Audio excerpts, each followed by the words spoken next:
কেমন নবী আমরা পেয়েছি, যিনি হ্যাঁ বললে হালাল, না বললে হারাম, যিনি সাব্বাবা এই আঙ্গুলি উপরের দিকে উঁচু করলে চাঁদ ভেঙে দুই টুকরা হয়ে যায়, যে নবী জমিন থেকে পা উঁচু করলে আল্লাহর আরশে মেরাজে চলে যায়, এমন নবীর উম্মত আমরা হয়েছি। যে নবীকে বাদ দিলে কোরআন বোঝা যায় না, কারণ এই নবীর উপরই কোরআন নাজিল করেছে কে? এই নবীকে বাদ দিলে হাদিস বোঝা যায় না, কারণ হাদিস তো এই নবীর মুখনিসৃত পবিত্র বাণী। সুবহানাল্লাহ পড়েন। এই নবীকে বাদ দিলে জান্নাত চিনা যায় না, কারণ জান্নাত তিনি চাক্ষুষ দেখে এসে আমাদেরকে মেরাজ শেষে বর্ণনা করে শুনিয়েছেন। এই নবীকে বাদ দিলে জাহান্নাম চেনা যায় না, এই নবীকে বাদ দিলে আমার রবকে চেনা যায় না। ঠিক কিনা বলেন? তো বিশ্বনবীর 5টি বৈশিষ্ট্যের কথা আল্লাহ তাআলা এই সূরাতে উল্লেখ করেছেন। আল্লাহ রাসূল সাল্লাল্লাহু আলাইহি ওয়াসাল্লাম যখন মক্কাতে দাওয়াত দিচ্ছিলেন, মক্কার কুরাইশরা নানাভাবে বিষ্ণু ঈসা ইসলামকে কষ্ট দিচ্ছিল, নানাভাবে ট্যাগিং করছিল, মিথ্যা অপবাদ দিচ্ছিল। কখনো কখনো তারা বিশ্বনবীকে বলছিল মিথ্যাবাদী, কাযযাব। কখনো বলছিল যে তুমি হচ্ছে জাদুকর, সাহির। কখনো বলেছে শায়ের, মুহাম্মদ তুমি কবি। কখনো বলেছে কাহেন, মুহাম্মদ তুমি গণক। এবং কখনো বলেছে মুহাম্মদ তুমি হচ্ছে মাজনুন, মানে পাগল। আওয়াজ করে সবাই পড়ুন নাউযু বিল্লাহি মিন যালিক। তাহলে বিশ্বনবীকে মৌলিকভাবে এই 5টি অপবাদ দিয়েছে। আমার কলেজের টুকরা সিলেটের ভাইরা, বিশ্বনবীর ব্যাপারে মিথ্যা অপবাদ মৌলিকভাবে দিয়েছে কয়টি? 5টি। বলেছে তুমি মিথ্যাবাদী, বলেছে তুমি গণক, তুমি কবি, তুমি পাগল, তুমি জাদুকর। বিশ্বনবীকে যে এই 5টি অপবাদ দেয়া হলো, আল্লাহ তাআলা এটা সহ্য করেননি। এই 5টি অপবাদের বিপরীতে আল্লাহ তাআলা বিশ্বনবীর 5টি চমৎকার বৈশিষ্ট্য উল্লেখ করে সূরাতুল আহজাবের 2টি আয়াত নাজিল করেছেন। আওয়াজ করে পড়েন আল্লাহু আকবার। 5টি চমৎকার বৈশিষ্ট্য সূরাতুল আহজাবের ভেতরে রব্বুল আলামিন উল্লেখ করে আমাদেরকে জানিয়ে দিচ্ছেন, ইয়া আইয়ুহান নাবিয়্যু ইন্না আরসালনাকা শাহিদান ওয়া মুবাশশিরান ওয়া নাযীরা ওয়া দাঈয়ান ইলাল্লাহি বিইذনিহি ওয়া সিরাজাম মুনীরা। পড়েন আল্লাহু আকবার। রব্বুল আলামিন ডেকে বলেন, ও নবী, নিশ্চয় আমি আপনাকে সাক্ষ্যদাতা রূপে প্রেরণ করেছি, সুসংবাদদাতা রূপে প্রেরণ করেছি, সতর্ককারী রূপে প্রেরণ করেছি, আল্লাহর দিকে আহ্বানকারী রূপে প্রেরণ করেছি, আর আলোদানকারী চেরাগ রূপে, প্রদীপ রূপে প্রেরণ করেছি। পড়েন সুবহানাল্লাহ। 5টা বৈশিষ্ট্য। 1 নম্বরে আল্লাহ তাআলা বলেন, হে নবী, নিশ্চয় আমি আপনাকে সাক্ষ্যদাতা হিসেবে প্রেরণ করেছি। সাক্ষ্যদাতা, বিষ্ণু ঈসা ইসলাম সাক্ষ্য দিবেন, এজন্য শাহিদ। শাহিদ মানে সাক্ষ্যদাতা। আওয়াজ করে বলুন, শাহিদ মানে কি? তিনি সাক্ষ্য দিবেন। মুবাশশির, 2 নম্বর বৈশিষ্ট্য হচ্ছে তিনি মুবাশশির। মুবাশশিরুম বিরাহমাতিল্লাহি ওয়া বিল জান্নাহ। তিনি আল্লাহর রহমতের সুসংবাদ দেন, তিনি আল্লাহর জান্নাতের সুসংবাদ দেন। সুবহানাল্লাহ পড়েন। 3 নম্বর বৈশিষ্ট্য হচ্ছে নাযীর, তিনি সতর্ককারী, ওয়ার্নার। তিনি সাবধান করতে এসেছেন, রিমাইন্ডার দিতে এসেছেন যে আল্লাহর পথে যদি না চলো, শিরকি কাজ যদি না থামাও, তাহলে এমন আযাব আসবে আল্লাহর পাকড়াও থেকে তুমি বাঁচতে পারবে না। তিনি নাযীর। বিষ্ণু ঈসা ইসলামের 4 নম্বর বৈশিষ্ট্য হচ্ছে দাঈয়ান ইলাল্লাহ, তিনি আল্লাহর দিকে আহ্বানকারী। এই যে আমরা আমাদেরকে পরিচয় দেই যে আমরা দাঈ, বলি না? বলি যে উনি হচ্ছেন একজন দাঈ ইলাল্লাহ। বহু বচন আমরা বলি আদ-দুআত ইলাল্লাহ। এটা কোরআনের এই আয়াত থেকে এসেছে, ওয়া দাঈয়ান ইলাল্লাহি বিইذনিহি। আল্লাহর আদেশে বিষ্ণু ঈসা ইসলাম আল্লাহর দিকে মানুষকে ডাকেন। এবং বিষ্ণু ঈসা ইসলামের 5 নম্বর বৈশিষ্ট্য হচ্ছে সিরাজাম মুনীরা, আলোদানকারী প্রদীপ, আলোকদীপ্ত প্রদীপ, যে আলো দিয়ে তিনি গোটা বিশ্বকে আলোকিত করেছেন। আওয়াজ করে পড়েন আল্লাহু আকবার। তাহলে মোট 5টি বৈশিষ্ট্য নিয়ে আমরা কথা বলবো বিশ্বনবী। 1 নম্বরে হচ্ছে শাহিদ, বিশ্বনবী সাক্ষী দিবেন। কি দিবেন? He will be witness for all prophets and for us. তিনি নবীদের উপরও সাক্ষী দিবেন, আবার উম্মতের উপরও সাক্ষী দিবেন। সুবহানাল্লাহ পড়েন। কিয়ামতের দিন আল্লাহ তাআলা প্রত্যেক নবীকে জিজ্ঞেস করবেন যে তুমি কি তোমার উম্মতের কাছে আমি যা যা পৌঁছাতে বলেছিলাম পৌঁছিয়েছো? নবীরা বলবে আল্লাহ আমি পৌঁছিয়েছি। নবীদের কথা ঠিক কিনা সত্য কিনা এর সপক্ষে তখন বিশ্বনবী সাক্ষী দিবেন। সুবহানাল্লাহ পড়েন। এজন্য রব্বুল আলামিন বলেন ফাকাইফা ইযা জিনা মিন কুল্লি উম্মাতিন বিশাহীদিন ওয়া জিনা বিকা আলা হাউলাই শাহীদা।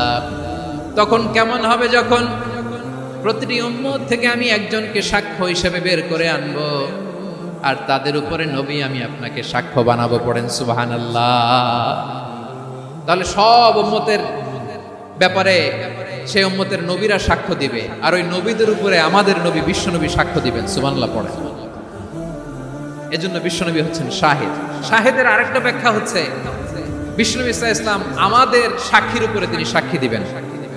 তিনি নবীদেরও সাক্ষী, আবার আমাদের উপর উম্মতের উপরও সাক্ষী। সুবহানাল্লাহ পড়েন। রব্বুল আলামিন বলেন ওয়াকাযালিকা জাআলনাকুম উম্মাতান ওয়াসাতান লিতাকুনু শুহাদা আলান নাস ওয়া ইয়াকুনার রাসূলু আলাইকুম শাহীদা। আর অনুরূপভাবে আমি তোমাদেরকে মধ্যমপন্থী উম্মত হিসেবে তৈরি করেছি, প্রেরণ করেছি। ব্যালেন্সড উম্মাহ, মধ্যমপন্থী উম্মাহ হিসেবে প্রেরণ করেছি, যাতে করে তোমরা সবার উপরে সাক্ষ্য দিতে পারো, আর যাতে তোমাদের নবী হতে পারে তোমাদের উপরে সাক্ষ্যদাতা। পড়েন সুবহানাল্লাহ। আমরা হচ্ছি ব্যালেন্সড উম্মাহ, আমরা সবার ব্যাপারে সাক্ষ্য দিব, আর আমাদের উপর সাক্ষ্য দিবে স্বয়ং বিশ্বনবী। সুবহানাল্লাহ পড়েন। তাহলে আমাদের নবী নবীদের উপরও সাক্ষী, আমাদের উপরও সাক্ষী। সেই বুখারীতে এসেছে আল্লাহ তাআলা কিয়ামতের দিন সাইয়েদনা নূহ আলাইহিস সালামকে বলবেন, নূহ তুমি কি দাওয়াত পৌঁছিয়েছো তোমার উম্মতের কাছে? নূহ আলাইহিস সালাম বলবেন হ্যাঁ আমি পৌঁছিয়েছি। এবার নূহের উম্মতকে আল্লাহ জিজ্ঞেস করবেন, এই নূহের উম্মতেরা তোমাদের নবী নূহ কি দাওয়াত পৌঁছিয়েছে? নূহের উম্মত বলবে না আল্লাহ, আমাদের কাছে কোনো সতর্ককারী আসে নাই, কোনো নবী টবি আসে নাই, কোনো দাওয়াতও আমরা পাই নাই, আপনারাও চিনি নাই, জান্নাতও চিনি নাই, জাহান্নামও চিনি নাই। নূহ আলাইহিস সালাম বিপদে পড়ে যাবেন। তখন আল্লাহ বলবেন নূহ তুমি বললা পৌঁছিয়েছো, তোমার উম্মত বলে কিছু পায় নাই। নূহ তোমার কি কোনো সাক্ষী আছে? তোমার কথা আর তোমার উম্মতের কথা তো মিলে না। তুমি বললা তুমি আমার নির্দেশনা দাওয়াত পৌঁছে দিয়েছো, কিন্তু তোমার উম্মত বলে পায় নাই। নূহ তোমার পক্ষে কোনো সাক্ষী আছে? নূহ আলাইহিস সালাম বলবেন আছে। কে? উম্মতে মুহাম্মাদ। তখন আমরা বলবো আল্লাহ, আল্লাহর নবী নূহ আলাইহিস সালাম তিনি আপনি যা যা বলেছেন ঠিক তা তার উম্মতের কাছে পৌঁছে দিয়েছে। এবার নূহের উম্মতের সাথে আমাদের ঝগড়া লাগবে। তারা বলবে তোমরা আসছো আমাদের হাজার হাজার বছর পরে, তোমরা কি করে জানলা? তোমাদের সাক্ষী কর্তব্য হবে না? আমরা তখন বলবো আমাদের কোরআনে তোমাদের নবীর নামে আল্লাহ তাআলা একটা সূরা নাজিল করেছেন, সূরাতে নূহ। আওয়াজ করে পড়েন আল্লাহু আকবার। আমরা বলবো আমাদের কোরআনে তোমাদের নবীর কথা আল্লাহ আমাদেরকে জানিয়েছেন, দিন রাত এক করে তোমাদের কাছে তিনি দাওয়াত পৌঁছেছেন। তোমরা কানের মধ্যে হাত দিয়ে রাখতা, চেহারাটা কাপড় দিয়ে ঢেকে রাখতা, আল্লাহর নবী নূহকে পিটিয়ে ছালা দিয়ে পেঁচিয়ে তোমরা পাহাড়ে তুলে রেখে আসতা। সব আমরা জানি। আমরা যখন বলবো এই কথা, নূহের উম্মত চুপসে যাবে। তখন আমরা সত্য বলেছি কিনা এটা আল্লাহ তাআলা জানতে চাইবে বিশ্বনবীর কাছে। তখন বিশ্বনবী আমাদের পক্ষে সাক্ষী দিবেন। আওয়াজ করে বলেন আল্লাহু আকবার। এজন্য আল্লাহ বলেন নবী আপনি হচ্ছেন সাক্ষ্যদাতা, সব নবীদের উপর আপনি হবেন সাক্ষী, আবার আপনার উম্মতের সাক্ষীর উপর আপনি হবেন সাক্ষী। তার মানে নবী গো কিয়ামতের কঠিন ময়দানে আপনি হবেন রাজ সাক্ষী। রাজ সাক্ষী, সব সাক্ষীর বড় সাক্ষী। এজন্য বিশ্বনবীকে আল্লাহ তাআলা প্রথম যে বৈশিষ্ট্যটা দিয়েছেন সেটা হচ্ছেন শাহিদ। তিনি সাক্ষ্যদাতা, witness for all messenger of God and for all of us। সুবহানাল্লাহ পড়ে। তাহলে আল্লাহ তাআলা বিশ্বনবীর 5টি বৈশিষ্ট্যের কথা বলেছেন। একটি বৈশিষ্ট্যের ব্যাপারে আমরা জানলাম, তিনি হচ্ছেন শাহিদ, সাক্ষ্যদাতা, সবার উপরে সাক্ষ্যদাতা। 2 নম্বর বৈশিষ্ট্য হচ্ছে মুবাশশিরা, তিনি সুসংবাদদাতা। সিলেটবাসী আওয়াজ করে আমার সাথে বলো মুবাশশিরা, মানে সুসংবাদদাতা। তিনি আল্লাহর রহমতের সুসংবাদ দেন, তিনি জান্নাতের সুসংবাদ দেন। এই উম্মতের মধ্য থেকে যারা গাফেল, যারা অবাধ্য, যারা সীমালঙ্ঘনকারী, তাদেরকে বিশ্বনবী আল্লাহর রহমতের সুসংবাদ দেন। তিনি বুঝান আল্লাহর দরবার 24/7, 24 ঘন্টা খোলা। আপনি যত বড় পাপী হন, আপনি যতই অন্যায় করেন না কেন, আল্লাহর রহমতের দরিয়া, আল্লাহর রহমতের দরজা আপনার জন্য খোলা আছে না নেই? জায়নামাজটা বিছিয়ে দেন, চোখের পানি ছেড়ে দেন, 2 রাকাত নামাজ পড়ে সেজদায় লুটিয়ে পড়ে কাঁদেন। যত গুনাহ আপনার হোক না কেন, আপনার গুনাহ মাফ করে কবুল করে নিবে কে? যারা প্র্যাকটিসিং, যারা ঈমানদার, তাদেরকে বিশ্বনবী জান্নাতের সুসংবাদ দেন। আওয়াজ করে পড়েন সুবহানাল্লাহ। এজন্য রব্বুল আলামিন বিশ্বনবীর পরিচয় অন্য আয়াতে এভাবে তুলে ধরেন, ওয়ামা আরসালনাকা ইল্লা কাফাতান লিন-নাসি বাশীরাও ওয়া নাযীরা। নবী হে, আমি গোটা জগৎবাসীর জন্য আপনাকে সুসংবাদদাতা এবং সতর্ককারী করে জমিনে প্রেরণ করেছি। মুবাশশিরাম বিল জান্নাত, তিনি জান্নাতের সুসংবাদ দেন, তিনি আশা জাগান। নবীর কথা শুনলে মানুষ বুকে আশা ফিরে পায়। আমার নবী কাউকে হতাশ করেন না, হতাশা বিশ্বনবীর ডিকশনারিতে নাই। তিনি মানুষকে আশাবাদী করে তোলেন। বিশ্বনবীর কথা শুনলে মানুষের হৃদয় নরম হয়, তারা আশা ফিরে পায়। বিশ্বনবীর মুখ নিঃসৃত পবিত্র প্রতিটি কথাই আশা জাগানিয়া। সুবহানাল্লাহ পড়েন। আপনি প্রিয় নবীর মুখ নিঃসৃত বাণীগুলো পড়েন, কথামালাগুলো শোনেন, দেখবেন আশা পাবেন, বুকে আশা পাবেন, ভালোবাসা পাবেন। কারণ তিনি এমন সত্তা, এমন পার্সোনালিটি, তার কথা শুনলে হৃদয় নরম হয়ে যায়। মনে হয় হৃদয় খুলে তারে দিয়ে দেই, সব কথা যেন তারে বলা যায়। আওয়াজ করে বলেন ঠিক কিনা? সে কোন বন্ধু বলো বেশি বিশ্বস্ত, সে কোন বন্ধু বলো বেশি বিশ্বস্ত, কার কাছে মন খুলে দেয়া যায়, কার কাছে সব কথা বলা যায়, হওয়া যায় বেশি আশ্বস্ত। তার নাম আহমদ, বড় বিশ্বস্ত।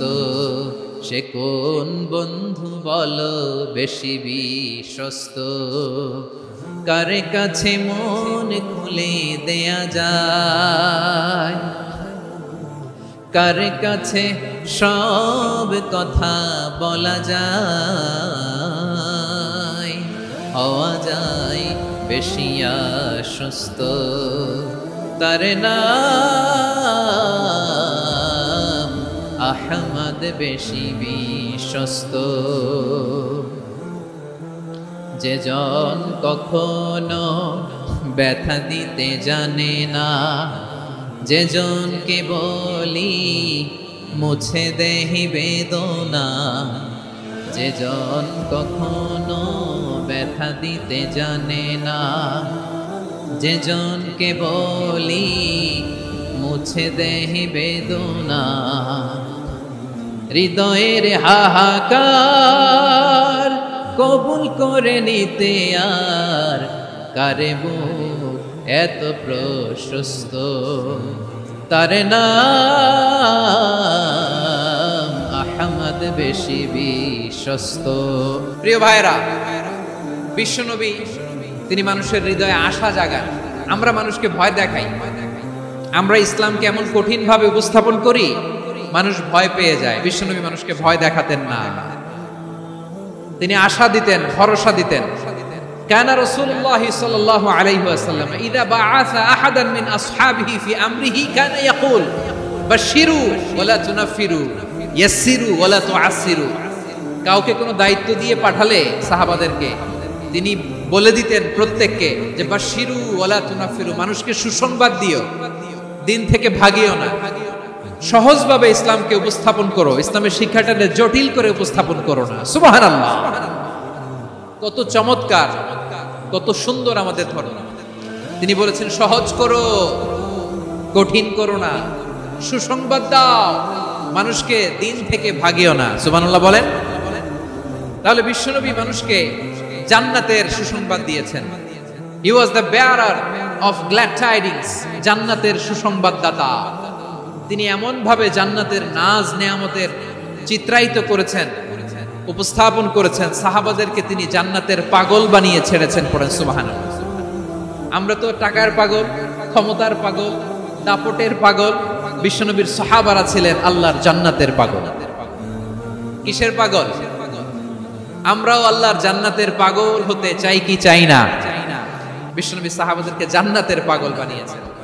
বদরের ময়দানে এই পাশে কোরাইশ, এই পাশে মুসলমানেরা। বিশ্বনবী জালামাই ভাষণ দিলেন, বললেন কুমু ইলা জান্নাতিন আরদুহাস সামাওয়াতি ওয়াল আরদ উইদ্দাত লিল মুত্তাকিন। আমার সাহাবারা ওই জান্নাতের দিকে ছোট, যে জান্নাত আকাশ জমিন বিস্তৃত। তোমরা দেখতে পাচ্ছ এটা বদরের ময়দান না, এটা আল্লাহর জান্নাত। আওয়াজ করে পড়েন আল্লাহু আকবার। বিশ্বনবী বললেন ছোট ওই জান্নাতের দিকে, যে জান্নাতের বিস্তৃতি আকাশ জমিন বিস্তৃত। বিশ্বনবীর এই কথা শোনার পরে এক আনসারী সাহাবী সাইয়েদনা উমাইর ইবনুল হুমাম রাদিয়াল্লাহু তাআলা আনহু খেজুর খাচ্ছিলেন। তিনি বিশ্বনবীর দিকে তাকিয়ে কথা শুনছেন আর খেজুর খাচ্ছেন। যখন বিশ্বনবী বললেন জান্নাতের দিকে ছোট, যে জান্নাত আকাশ জমিন বিস্তৃত, বিশ্বনবীর কথা শোনা মাত্র সাইয়েদনা উমাইর ইবনুল হুমাম বললেন বাহ বাহ। কি বললেন? বাহ বাহ মানে চমৎকার, মাশাআল্লাহ চমৎকার। আমরা ইদানিং কালে চমৎকার কিছু দেখলে ইংরেজিতে বলে ফেলি না ওয়াও ওয়াও, বাহ বাহ, মাশাআল্লাহ। বিশ্বনবী বললেন মা ইয়াহমিলুকা আলা কওলিকা বাহ বাহ ইয়া উমাইর। ও উমাইর, আমার এই কথা শুনে তুমি কেন বললা বাহ বাহ, চমৎকার চমৎকার কেন বললা? সাইয়েদনা উমাইর ইবনে হুমাম রাদিয়াল্লাহু তাআলা আনহু বললেন ইয়া রাসূলুল্লাহ, আপনার এই কথা শুনে আমি বড্ড খুশি হয়েছি, আর আমি প্রত্যাশা করছি আমি যদি ওই জান্নাতের মালিক হতে পারি তাহলে কতই না ভালো হতো। সুবহানাল্লাহ বলেন। বিশ্বনবী বললেন ছোট ওই জান্নাতের দিকে, যে জান্নাত আকাশ জমিন বিস্তৃত।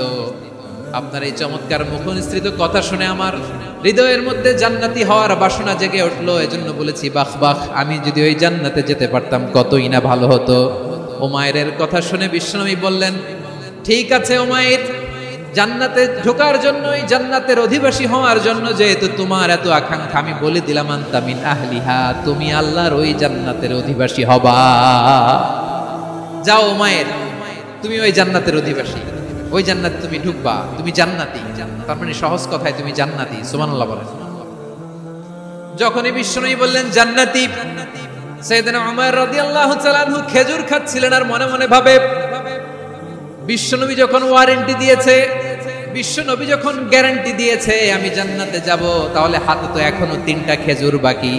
এই 3টা খেজুর যদি খাই তাহলে জান্নাতে ঢুকতে দেরি হয়ে যাবে। সুবহানাল্লাহ পড়েন। হাতে কয়টা খেজুর? 3টা খেজুর। বিশ্বনবী বললেন উমাইর আনতা মিন আহলিহা, তুমি ওই জান্নাতের অধিবাসী, তুমি জান্নাতি। উমাইর চিন্তা করলেন আমি জান্নাতি, নবীর মুখ দিয়ে যখন বেরোইছে ওই জান্নাতে তো আমার ঢুকতেই হবে, কিন্তু হাতে 3টা খেজুর খেয়ে যদি জিহাদের ময়দানে যাই তাহলে জান্নাতে যেতে তো দেরি হয়ে যাবে। এই চিন্তা আসা মাত্রই খেজুর 3টাকে তিনি ছুঁড়ে মারলেন, তলোয়ার বের করে আল্লাহু আকবার বলে বদরের ময়দানে ঝাঁপিয়ে পড়লেন। আল্লাহর শত্রুদেরকে কচু কাটা করে এক পর্যায়ে শাহাদাতের সুধা পেয়ে নিজেও জান্নাতি হয়ে গেলেন। পড়েন সুবহানাল্লাহ। আমরা দুনিয়ার বুকে আমরা হয়েছি দুনিয়ার পাগল, ক্ষমতার পাগল, সম্পদের পাগল, খ্যাতির পাগল। বিশ্বনবী তার সাহাবাদেরকে বানিয়েছিলেন জান্নাতের পাগল। পড়েন সুবহানাল্লাহ। ওই জান্নাতে আমরা যেতে চাই কি চাই না? একা না সবাই মিলে? জান্নাতে একা আমি যাব না তো ভাই, তোমাকেও জান্নাতে দলে নিতে চাই। সবাই বলেন জান্নাতে একা আমি যাব না তো ভাই, তোমাকেও জান্নাতে দলে নিতে চাই। পড়েন আমিন। তাহলে চিন্তা করেন কিভাবে বিশ্বনবী জান্নাতকে চিত্রায়িত করেছেন সাহাবাদের সামনে, কিভাবে চিত্রায়িত করেছিলেন তিনি, যে কারণে সাহাবারা জান্নাতের পাগল হয়ে গিয়েছেন। আমরা যদি দেখি the way the prophet Muhammad portrait জান্নাত, কিভাবে তিনি পোর্ট্রে করেছেন জান্নাতের যে সৌন্দর্য, কিভাবে তিনি সাহাবাদের সামনে তুলে ধরেছেন। বিশ্বনবী আল্লাহর কোরআন থেকে আমাদেরকে জানান আল্লাহর জান্নাতের সুসংবাদ দানকারী করে যে আল্লাহ আমাকে পাঠালেন। তোমরা কি জানো আল্লাহর জান্নাত কত সুন্দর? কোরআন থেকে বিশ্বনবী আমাদেরকে জানান ফালা তা'লামু নাফসুম মা উখফিয়া লাহুম মিন কুররাতি আ'য়ুন জাযাআম বিমা কানু ইয়ামালুন। মানুষের কর্মের প্রতিফল হিসেবে কত চমৎকার জান্নাত রব্বুল আলামিন নাজ নেয়ামত দিয়ে পরিপূর্ণ করে আমাদের জন্য প্রস্তুত করে রেখেছেন। পৃথিবীর কোনো মানুষ সেটা জানে না। পড়েন সুবহানাল্লাহ। এটা যে কত সুন্দর, আমাদের আমলের প্রতিদান হিসেবে কত চমৎকার, fantastic, eye catching, fabulous paradise তিনি আমাদের জন্য রেডি করে রেখেছেন। এটা কেউ জানেই।